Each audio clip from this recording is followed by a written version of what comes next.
करीब एक हफ्ता तक लगातार हुआ चर्चा के बाद कल देर शाम भाजपा के वरिष्ठ आदिवासी नेता विष्णुदेव सायला पार्टी के पर्यवेक्षक और बड़े नेता मन विधायक दल के बैठक में मुख्यमंत्री के रूप में नियुक्त कर दीन। उनका नाम के प्रस्ताव पूर्व मुख्यमंत्री डॉक्टर रमन सिंह करीन, जेकर समर्थन वरिष्ठ विधायक ब्रिजमोहन अग्रवाल करीन।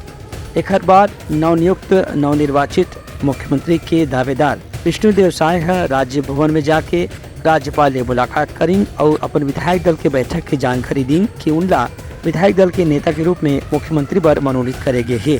एक बाद राज्यपाल विश्वभूषण हरिचंदन उनला नियुक्ति पत्र सौंप के जल्द से जल्द राज्य मंत्रिमंडल के गठन करे के निर्देश दी। के मौका में भाजपा के वरिष्ठ विधायक के संगे संग पार्टी के तीनों पर्यवेक्षक मन घलो मौजूद रहीन। खासतौर से पर्यवेक्षक मन में केंद्रीय मंत्री अर्जुन मुंडा, सर्बानंद सोनोवाल, मनसुख मांडविया, पार्टी के प्रदेश प्रभारी ओम माथुर और नवनिर्वाचित विधायक के संगे संग पार्टी के प्रदेश पदाधिकारी मन मौजूद रहे। Bureau report Uttarakhand news.